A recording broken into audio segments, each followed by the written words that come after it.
Él fue el pastor que se convirtió en rey. El joven guerrero que mató a un gigante. David, el celebrado fundador del Israel moderno. Al menos así lo dice la tradición. Pero hay nuevas pruebas que cambian nuestra percepción de ese personaje legendario. Ahora historiadores y arqueólogos están desmitificando a este héroe bíblico. Sangre, agallas, engaño, traición, todo eso forma parte de la historia de David. El hombre que describen es tan diferente que no podemos evitar hacernos una pregunta. ¿Quién era el verdadero David? Según la tradición, David vivió en el siglo X a.C., hace unos 3000 años. Se decía que era originario de Belén, el mismo pueblo donde 1000 años después nacería Jesús. Los acontecimientos de su vida se han convertido en material de leyenda. Cuando la gente piensa en David según la Biblia, lo primero que le viene a la mente es su batalla con Goliat. Puede que sus tropas se deslizaran por una red de aguas subterráneas para hacerse con Jerusalén y convertirla en su capital. Una de las cosas que más recordamos sobre David es que fue el personaje que unió la parte norte de Israel con la parte sur llamada Judá, que estaba bajo su firme control. Las unió para formar un estado único y poderoso, el Estado de Israel.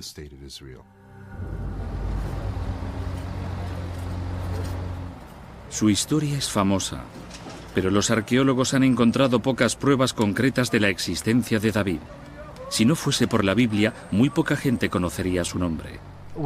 Sin la Biblia puede que ni siquiera hubiéramos sabido que existió la persona de David. Ciertamente, no sabríamos su nombre y no sabríamos casi nada sobre su vida. Pero todo eso cambió en 1993, en el momento en que una excavación arqueológica en la antigua ciudad de Dan, en el norte de Israel, terminaba por aquel año. Kila Cook era la supervisora. Aquel día en particular tenía que tomar algunas medidas y llevaba trabajando 1 hora y media.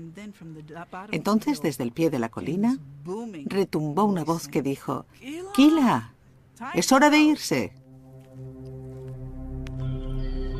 Kila guardó sus cosas y bajando por la colina se detuvo a descansar.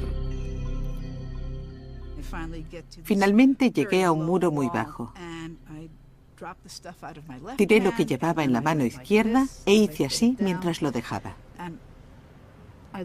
Miré otra vez y había una piedra que no había visto antes. Tardé en reaccionar.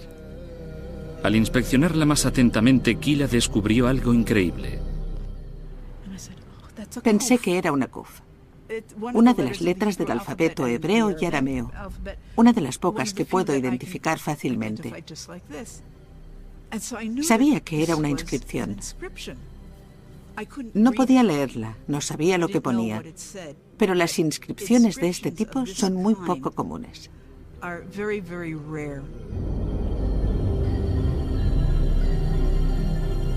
Lo que Kila había encontrado era uno de los descubrimientos arqueológicos más importantes del siglo. El momento en que lo encontré fue fenomenal. Era parte de un monumento que recordaba una victoria sobre los israelitas. Decía que el rey derrotado era de la casa de David, un descendiente de la familia real de David. Bueno, aquí tenemos Bit David, la casa de David. Y aquí tenemos Melech Israel, el rey de Israel. Los críticos llevan mucho tiempo afirmando que la historia bíblica de David es una leyenda creada por escribas hebreos. Pero para el estudioso bíblico Steve Mackenzie, esta inscripción lo cambia todo. Creo que fue importante porque indicó que cabía la probabilidad de que realmente hubiera una figura llamada David. Esto no nos dice nada sobre los detalles de su vida, pero sí que inclina la balanza a favor de la existencia histórica de David.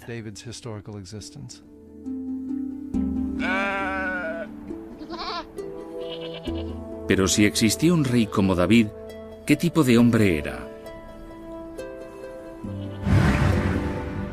La Biblia lo describe como un pastor que llegó a convertirse en rey de todo Israel. Un joven guerrero que se hizo un nombre al luchar contra un gigante.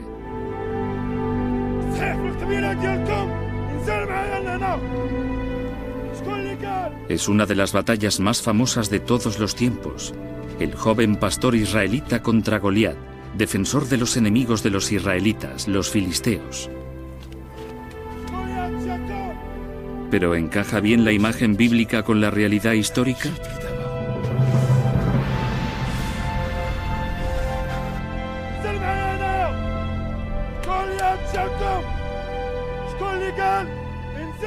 Los historiadores militares aceptan que el combate uno a uno entre guerreros era una táctica bélica habitual. El combate individual en las guerras antiguas era bastante común, especialmente antes de que dos ejércitos se unieran a la batalla. Los defensores de un lado se adelantaban y el mejor de los defensores de X se acercaba y desafiaba al defensor de Y. Según la descripción, el defensor de los filisteos, Goliat, va armado hasta los dientes, afirmación que encaja con las pruebas arqueológicas. Ross Boss lleva los últimos 20 años excavando la ciudad filistea de Ashkelon, en el sur de Palestina. En nuestras excavaciones encontramos algunos fragmentos de una cota de malla que suponen un ejemplo perfecto de cómo era este elemento protector.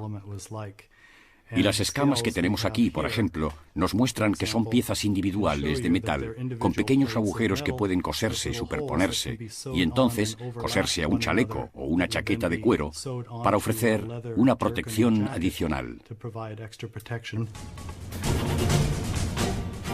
Con esa malla, no es sorprendente que el enfrentamiento se haya conocido históricamente como el emparejamiento descompensado por antonomasia. Pero ahora hay pruebas que indican que quizá David no era tan vulnerable e inexperto como sugiere la historia.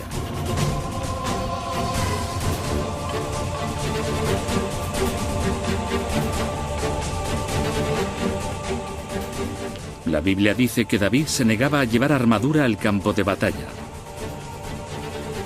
Eso le permitiría ser más ágil que su oponente. Especialmente porque se cree que la armadura de Goliat pesaba más de 60 kilos. David no lleva armadura. Goliat se dobla bajo el peso de la suya. Goliat no para de decirle a David, vamos, vamos, vamos. ¿Por qué le dice, vamos, acércate? Porque no puede atrapar a David, que baila alrededor de Goliat. Es inalcanzable. El tamaño de Goliat pudo haber jugado en su contra. Se le describe como un gigante, un hombre de entre 2,5 metros y 3 metros. La medicina moderna puede explicar a qué se debía la gran altura de Goliat, que a su vez escondía una gran debilidad.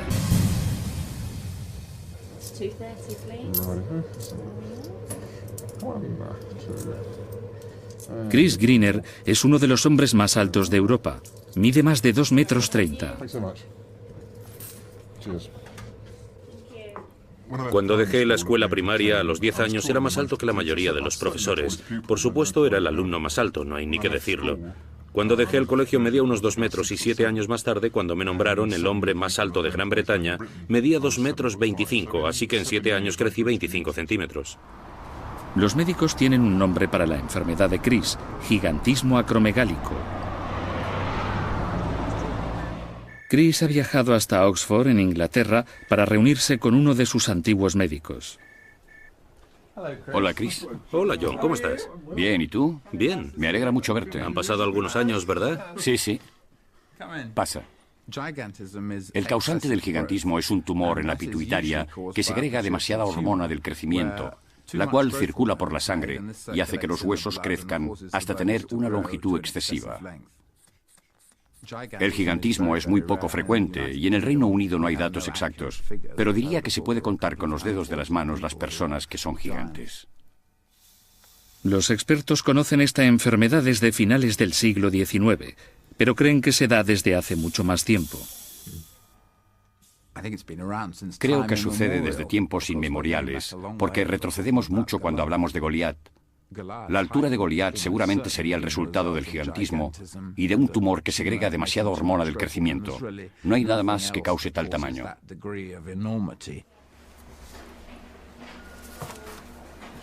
En la Biblia, el tamaño de Goliat le da una ventaja injusta sobre David. Los médicos creen que, de no tratarse, el gigantismo puede causar problemas. Cuando empezó, ¿tenías algunos problemas de visión? Veía doble. Con eso empezó todo hace más o menos 30 años. ¿Sabes por qué sucede eso, verdad? ¿Puedo enseñarte unas radiografías? Sí, claro. Cuando el tumor de la pituitaria crece, empieza a presionar el nervio óptico. Esta es una pituitaria de tamaño normal, que no toca el nervio óptico, como puedes ver. Sí, sí. Mientras que este paciente en particular tiene un gran tumor en la pituitaria, como puedes ver aquí. Si crece hacia el lado, puede sufrir visión doble. Pero si sube así, pierdes campo de visión. No puedes ver lo que sucede a los lados de tus ojos. Goliat tenía una ventaja psicológica por su estatura, pero David era el que jugaba con ventaja porque, aunque David no lo supiera, Goliat probablemente tenía problemas con su campo de visión, lo que no solo le impediría ver bien, sino también moverse bien. David no solo tenía la ventaja de la movilidad contra Goliat. La Biblia dice que también era el portador de la armadura del rey. Ser el portador de la armadura de alguien importante como el rey o el hijo del rey era estar en una posición privilegiada y significaba que la persona tenía una capacidad militar considerable. No era todavía un guerrero de pies a cabeza, pero era aprendiz de guerrero.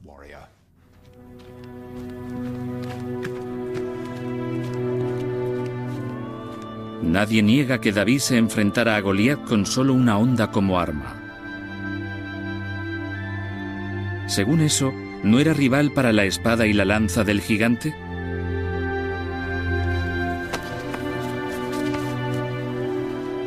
Las piedras de honda encontradas en los campos de batalla de Oriente Medio muestran que las hondas podían ser extremadamente peligrosas.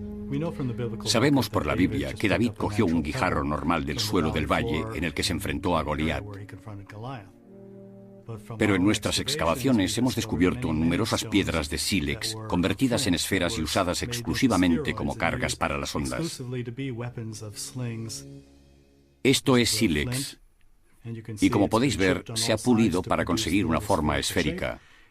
Pesa bastante y, gracias a la onda, podría tener mucha velocidad y un gran impacto.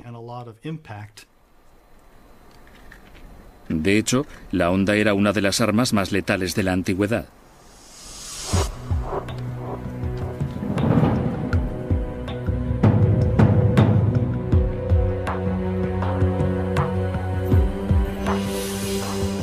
Alan Birbeck es un experto en balística de la Universidad de Glasgow.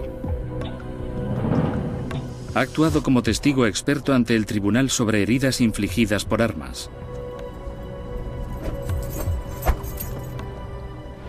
Él y su colega Ron Thompson han diseñado un experimento para comprobar la velocidad y la fuerza de la onda. Con una cámara de alta velocidad pueden medir la rapidez con la que se mueve la piedra.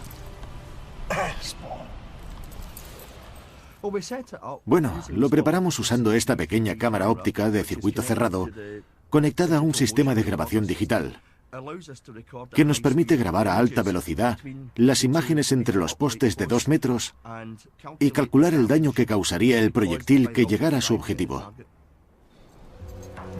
Alan tiene que lanzar la piedra entre los 2 postes para que la cámara capture su vuelo.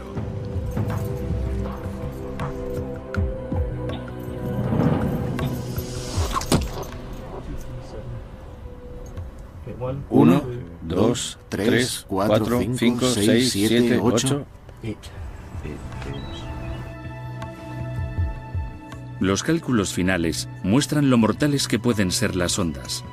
Ron descubrió que la piedra alcanzaba los 30 metros por segundo, unos 108 kilómetros por hora. Los resultados son sorprendentes. Suponiendo que sea lo suficientemente pesado, tendría una energía cinética, una energía de impacto similar a la de la flecha de un arco medieval o incluso a la de una bala moderna del calibre 22. Atraviesan los tejidos blandos, rompen huesos y posiblemente podrían penetrar también en ellos. Y si dieran en el lugar correcto, podrían ser letales. Cuando David y Goliat se encontraron en la batalla, era el pastor, no el gigante, el que tenía ventaja.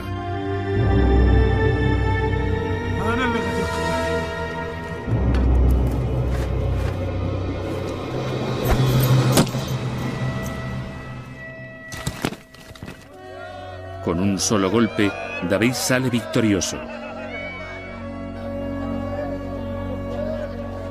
El último acto revela que conocía bien las tradiciones de la batalla de su época.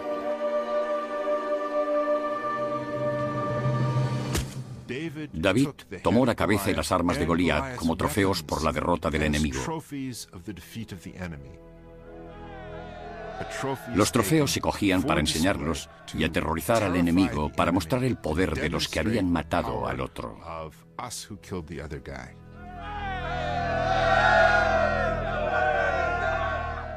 Hay más en la batalla de David y Goliat de lo que salta a la vista. Y así sucede con prácticamente todo lo que se refiere a este hombre. Las últimas investigaciones muestran que era más despiadado y ambicioso de lo que indica la Biblia.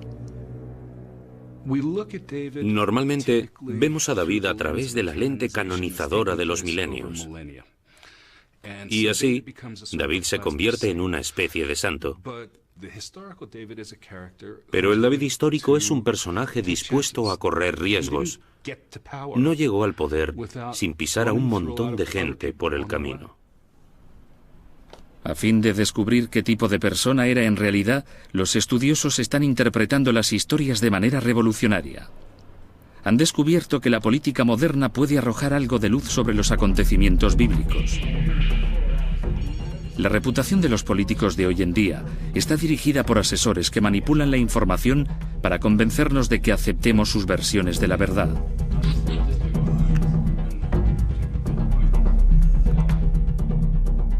El historiador Steve Mackenzie cree que lo mismo pudo ocurrir con los escritores bíblicos. Los escritores bíblicos se parecen a los asesores de imagen. Estos dibujan una imagen, un retrato de un político, de sus palabras, ideas y motivos, y también controlan hasta cierto punto la publicación de la información. Ese habría sido también el caso, o incluso más flagrante, en el mundo antiguo, en el que no había periódicos. Para llegar al David oculto, los historiadores creen que es imprescindible no creer el relato bíblico al pie de la letra.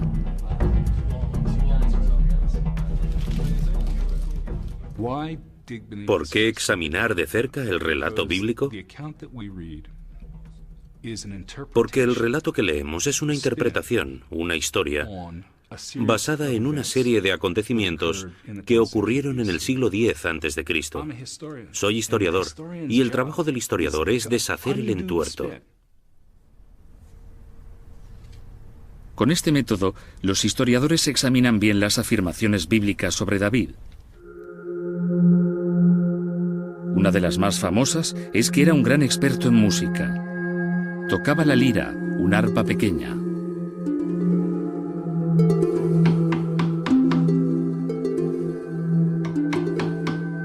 Bo Lauergren es experto en la recreación de instrumentos musicales del mundo antiguo. Aunque no ha sobrevivido ninguna lira de la época de David en Israel, las ilustraciones contemporáneas de Egipto le han dado a Bo los detalles suficientes para recrear el tipo de lira que cree que podía tocar David. La lira de David probablemente se parecía a esta maqueta que tengo aquí.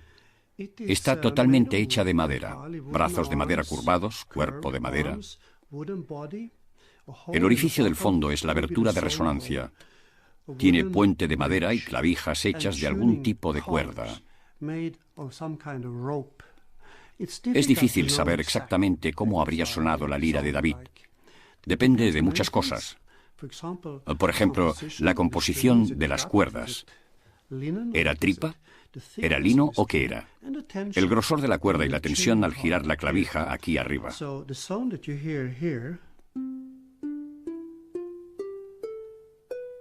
Así que el sonido que oís es probablemente muy similar al de la lira de David, pero no podemos estar seguros de que sea exactamente el mismo.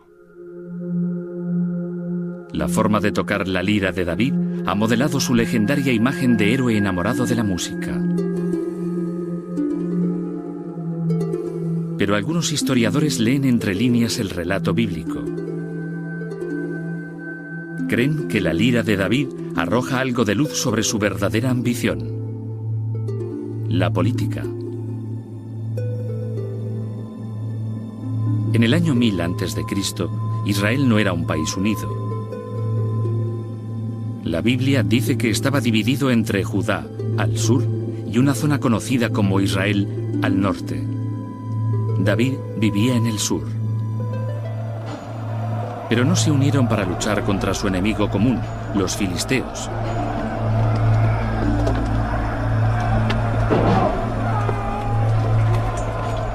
Israel había escogido a un rey para liderar aquellas batallas continuas. La Biblia lo llama Saúl. Era conocido por ser un gran guerrero con muy mal humor. David fue llevado a la corte para tocar ante él. Se dice que su música levantó el ánimo de Saúl. Lo sabemos por la música de hoy en día. La música puede tener una gran influencia en nuestra vida emocional. Podemos escuchar música excitante, también música relajante. Es muy probable que eso también ocurriera en la época del rey David. Pero lo que la Biblia no menciona es que la música de David le proporcionó grandes beneficios políticos.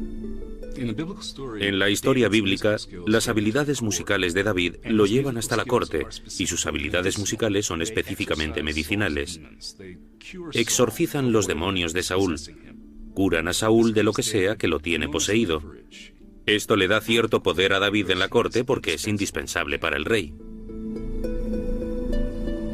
Claro que David no solo ganó poder con su música.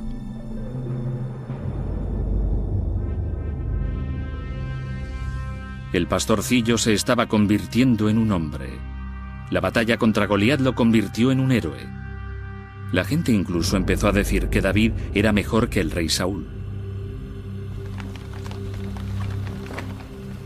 Al sentirse amenazado, Saúl empezó a intentar quitarle la vida a David.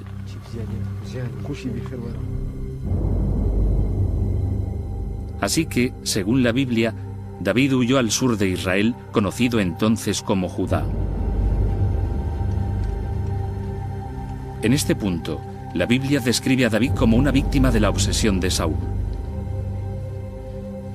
Pero la investigación moderna sugiere que usó su exilio para fines políticos. La Biblia dice que Saúl echó a David de la corte durante un ataque de celos. En realidad, debía de estar en el sur, organizando grupos de mercenarios y fuerzas irregulares para construir su base. Estaba allí para acumular dinero, poder e influencia. El hombre más poderoso de Judá en aquella época era el jefe de un clan llamado Nabal. Y en apenas unos años, David se había convertido en el gobernante indiscutible. La Biblia insiste en que David no hizo nada para provocar su subida al poder. Su única relación con el jefe del clan fue enviar una delegación de hombres a pedirle víveres.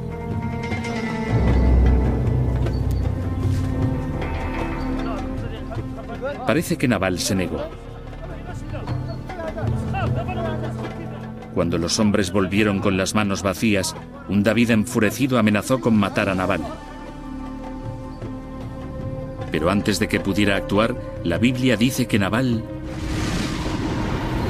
fue derribado por Dios. David ocupó su posición de hombre más importante de Judá. Los estudiosos creen que el relato de la Biblia es demasiado conveniente. Es difícil no sospechar, al leer esa historia, que David pudo estar involucrado en la muerte de Nabal. simplemente porque tenía mucho que ganar. De hecho, ganó mucho cuando Nabal desapareció de su camino. Es un patrón que se vuelve cada vez más familiar mientras progresa la carrera de David. Habrá una serie de muertes de personajes importantes, un rastro de cuerpos en el camino de David hasta el trono. Y en todos los casos, David es el principal beneficiario. Si leemos atentamente el texto bíblico, vemos que David, en realidad, no era el que la tradición había dibujado. No era el David de Miguel Ángel. Era un ser humano real con problemas y las ideas claras. Tenía que luchar para conseguir poder. De acuerdo con la Biblia, David gana poder. Sustituye a Saúl como rey de Israel, después de que Saúl encuentre la muerte en el campo de batalla.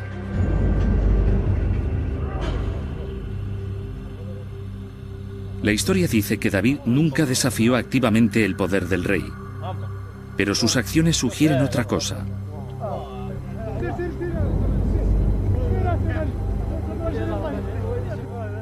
Con un movimiento sorprendente, David empieza a trabajar con los enemigos del rey Saúl, los filisteos.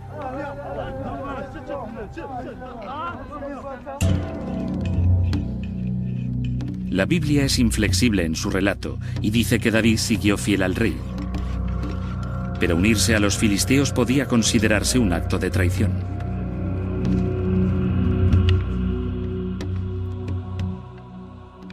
La alianza de David con los filisteos abrió un nuevo frente contra Saúl. El país del sur se volvió hostil hacia Saúl de una manera impensable antes de que David llegara allí. Saúl consiguió resistir a los filisteos durante un tiempo, pero los estudiosos creen que la alianza de estos con David se volvió contra el rey. Cuando tuvo que enfrentarse a los filisteos al oeste y a David al sur, aquello condujo a su desaparición, lo debilitó. Creo que David fue la persona que inclinó la balanza y causó la derrota definitiva de Saúl.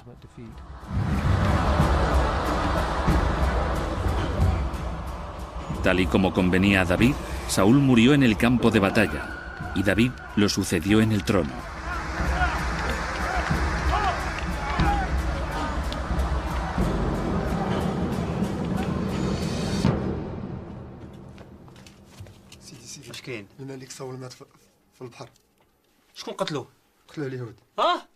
Es sospechoso, pero la Biblia insiste en que David no jugó ningún papel en la muerte de Saúl. Dice que David se mostró tan afectado al conocer la noticia que compuso un poema en memoria del rey. Pero los expertos se muestran escépticos sobre la autenticidad del dolor de David. David se lamenta por la muerte de Saúl, pero también se lamenta por la muerte de todos sus enemigos. Quizá compusiera aquel poema, pero si lo hizo, fue con un secreto regocijo, ya que fue él quien se quedó a recoger los restos. Las afirmaciones de la Biblia sobre la inocencia de David son tan frecuentes que muchos estudiosos creen que en realidad confirman la culpabilidad de David. Una y otra vez, el autor parece hacer hincapié en que David no tuvo nada que ver con la muerte de Saúl. David está lejos cuando Saúl muere. ¿Por qué tanto énfasis en la inocencia de Saúl? A no ser que la verdad sea que estuvo involucrado de algún modo. La Biblia afirma que David no cometió una serie de asesinatos. Negar un asesinato podría ser un error. Negar 2 asesinatos, una coincidencia. Negar 8, 10 o 12 asesinatos es un patrón de comportamiento. No se niega algo de lo que no te acusan. Así pues, a David lo acusaban de cometer aquellos asesinatos. No me gusta decirlo, pero es cierto, la negación de la Biblia es casi un reconocimiento de culpa.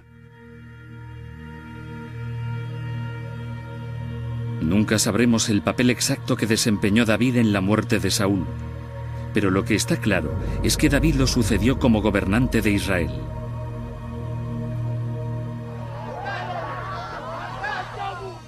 Es un momento decisivo en la historia de David. es la primera vez que las tribus del norte y del sur son gobernadas por un solo rey. Según la Biblia, David empieza a unificar formalmente las dos regiones, acción por la que será recordado y celebrado durante siglos. Pero esta nación unificada necesita un nuevo corazón, una nueva capital para satisfacer tanto al norte como al sur. Así que David escoge una insignificante fortaleza que está aproximadamente en el centro del territorio.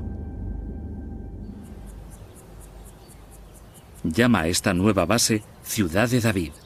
Nosotros la conocemos por otro nombre, Jerusalén.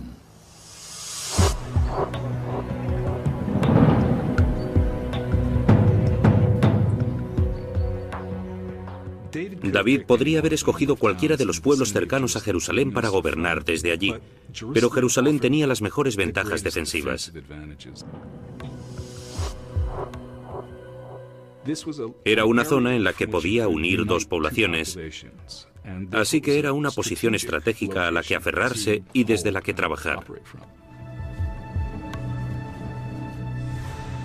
Pero la ciudad estaba bajo el control de un pueblo hostil, los jebuseos, lo que hizo que la conquista no fuera fácil. Jerusalén era un sitio bastante difícil de capturar. Una ciudadela alta, sólidos muros, defensores decididos. David estaba decidido a hacerse con ella, así que tenía que pensar en cómo entrar. Un bloqueo sería demasiado largo. Un ataque frontal costaría demasiados hombres y fuerzas y desmoralizaría a los israelitas. Así que David examinó el lugar y pensó en cómo entrar. ¿Había alguna manera de acceder a la ciudadela sin atacar las puertas?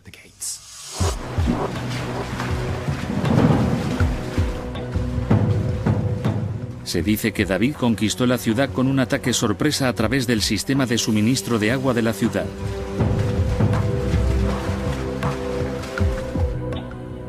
Luego la convirtió en una ciudad de gran esplendor.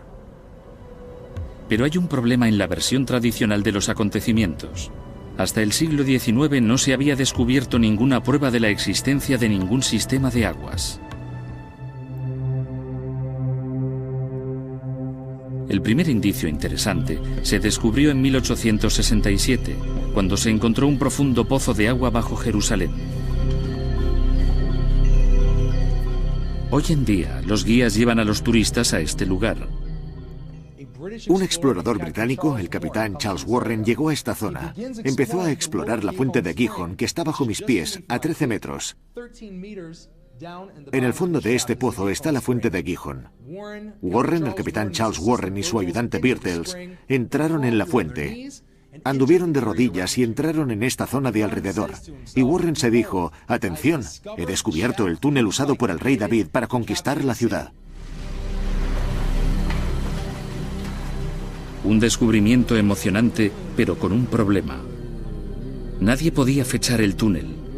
Los fragmentos de cerámica necesarios para hacerlo se habían perdido accidentalmente. Pero un segundo descubrimiento en 1996 por parte del arqueólogo israelí Ronnie Reich proporcionó los importantes datos que faltaban. Empezamos hace más o menos 8 años. Empezamos con 8 o 9 metros en el antiguo vertedero de la ciudad. Y entonces descubrimos estas construcciones hechas con enormes piedras. Cada una de estas piedras pesa entre 2 y 3 toneladas. Las piedras formaban parte de una enorme fortificación que vigilaba la entrada del pozo de Warren. Cerca de ellas, Ronnie Reich encontró trozos de cerámica antigua esenciales para poder fechar los túneles. Estas piedras se encuentran junto a suelos y trozos de cerámica, y gracias a la cerámica podemos fecharlos a mediados de la Edad de Bronce, hace unos 3.800 años. Eso fue en el año 1800 a.C., lo que demuestra que el sistema de canalización existía mucho antes del siglo X a.C., cuando vivió David. El descubrimiento encajaba con la historia que narraba que David y sus hombres entraron en Jerusalén a través de estos túneles. Si alguien en la antigüedad podía trepar por estos muros de roca, que son muy inclinados, muy lisos y muy altos, era un posible candidato para entrar. El método de ataque habría ido en consonancia con las tácticas militares de la época. Sucedió en otros lugares del mundo antiguo. La gente entraba en las ciudades a través de canales de agua, de acueductos. Es una buena manera de acceder a una ciudad, así que es una historia completamente creíble. El rey David y sus tropas entran en la fuente de Gihón, abajo, donde vadean el agua y corren por ella mientras conquistan la ciudad. Trepan por un pozo vertical hasta el túnel en el que estamos ahora y corren por el último tramo de escaleras hasta meterse en medio de la ciudad enemiga. Van a buscar a los guardianes de las puertas. Les cortan el cuello, abren las puertas y algunos destacamentos de tropas israelitas entran en la ciudad.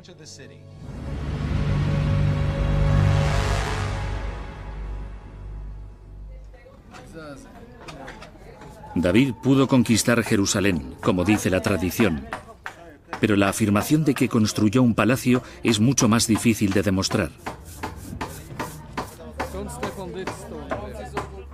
A pesar de excavar durante más de 100 años, los arqueólogos han encontrado pocas cosas, pero puede que haya una buena razón para ello.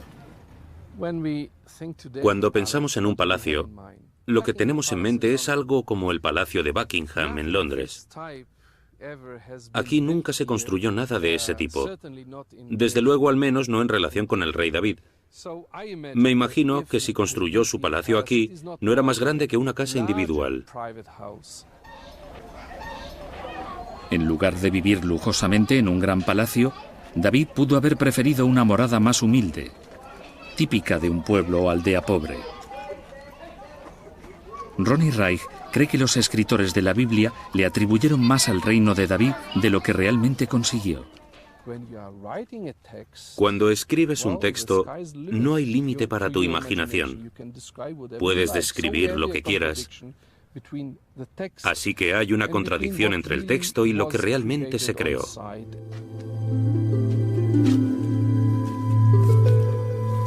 A través del relato de su ascenso al poder, la Biblia se preocupa mucho por proteger la imagen de David.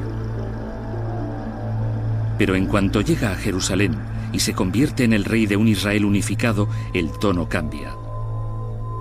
Por primera vez, la Biblia habla con gran franqueza de un grave escándalo. Un misterio que los estudiosos empiezan a resolver ahora.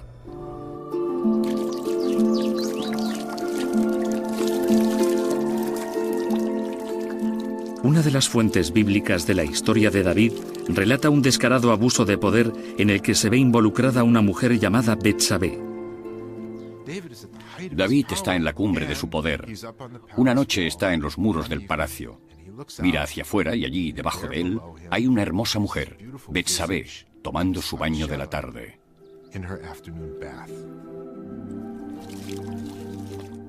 Traedme a Betsabé.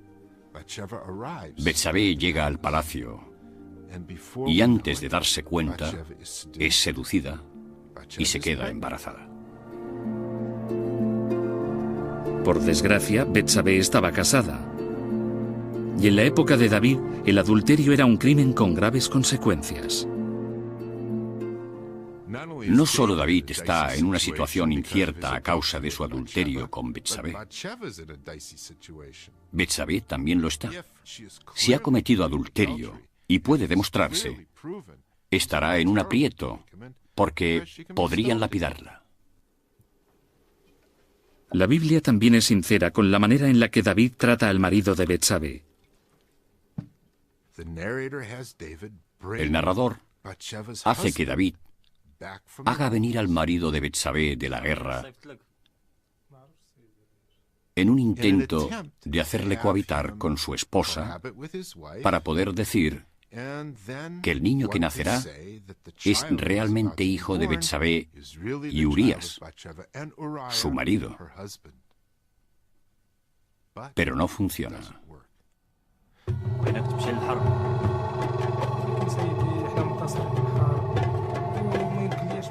Urías se niega a acostarse con Betsabé mientras sus tropas están en el campo de batalla. Aunque su plan falla, la historia dice que a David pronto se le ocurre otro.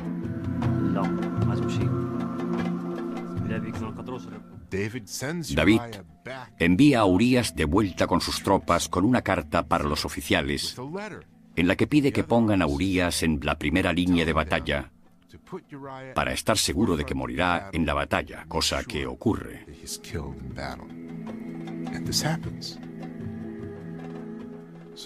Así que David es culpable de adulterio y de asesinato.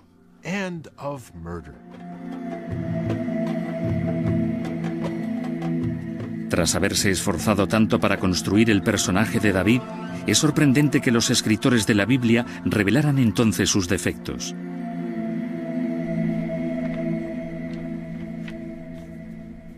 Steve Mackenzie cree que es una de las ocasiones en las que los autores no tuvieron la última palabra. La historia de Betsabé es una especie de misterio, porque es muy diferente de todo lo que la rodea. Después de que los escritores describieran a David, apareció alguien e incluyó la historia de Betsabé en esa obra. No se sabe cuáles fueron los motivos exactos de aquella persona para incluir la historia de Betsabé. Quizás fuese una manera de decir que eso es lo que ocurre cuando se tiene un rey con un poder supremo, que comete errores. Lo irónico es que me encanta la historia de Betsabé. Puede que sea mi parte favorita porque en ella no aparece David el inocente, sino el David culpable de adulterio, que tiene defectos, pero que es el David con el que nos identificamos.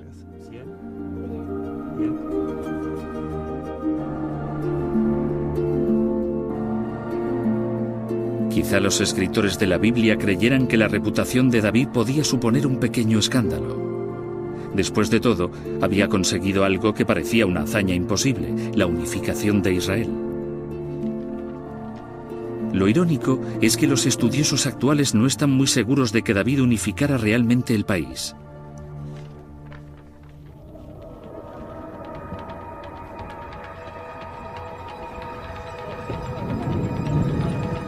El incidente que hace dudar más del logro de David es una revuelta.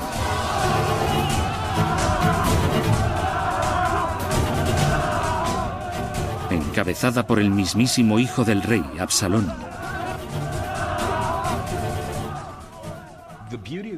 La belleza de la revuelta de Absalón en términos históricos es que demuestra que David era muy poco popular. Toda la población de Judá se alzó contra él. Odiaban a aquel hombre. Lo odiaban muchísimo. Y probablemente él no tenía un gran control sobre el país en aquel momento. La Biblia le quita importancia a la revuelta, atribuyéndolo todo, en un giro bastante moderno, a sus pocas habilidades como padre. Sugiere que la indulgencia de David hacia sus hijos fue lo que permitió que Absalón se rebelara. Creo que los escritores usan ese elemento para crear un retrato de David como persona amable, que es demasiado buena para hacerle daño a nadie, y que por supuesto no haría daño a su propio hijo. La imagen de un David amable hace sospechar a algunos estudiosos, porque cuando la revuelta cesa, Absalón es asesinado en el campo de batalla. La razón por la que, llegados a ese punto, me entran sospechas es porque tenemos el mismo patrón que con algunos de los personajes que se habían metido en el camino de David. Alguien muere violentamente y el texto intenta por todos los medios demostrar que David no tuvo nada que ver y que cuando lo descubre se lamenta amargamente. Es exactamente lo que le ocurre a Absalón y por eso creo que David es el único responsable de su muerte. La muerte de Absalón es un buen indicio de cómo David se aferró al poder. La historia bíblica describe la unificación de Israel como un proceso electivo. La gente se unió y eligió a David para que fuera su rey. En realidad, él fue más un conquistador que un cargo electo. Gobernó por la fuerza. Unió a la gente únicamente con las armas.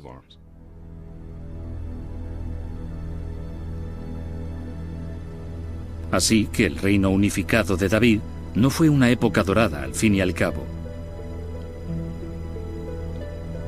Pero puede que la unificación solucione uno de los grandes misterios de esta historia.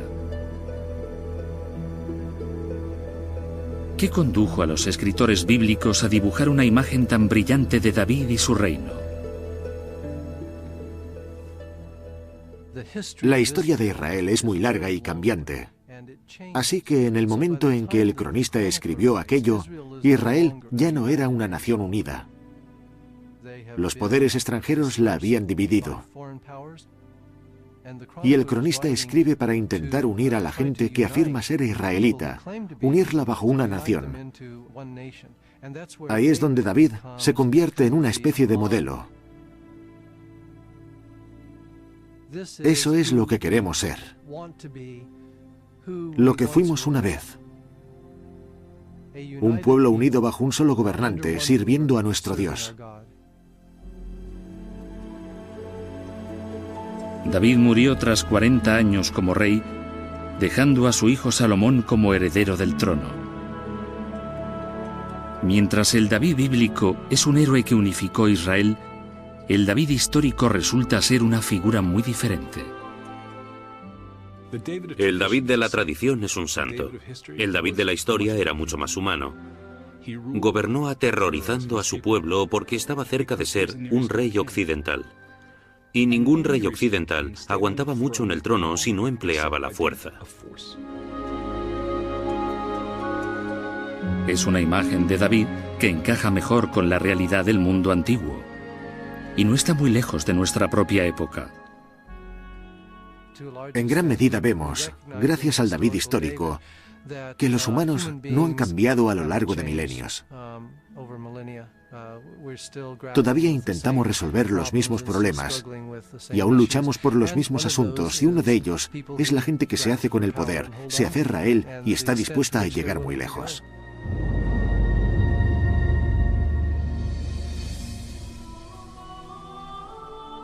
David tenía probablemente todos los defectos de los ambiciosos y los poderosos.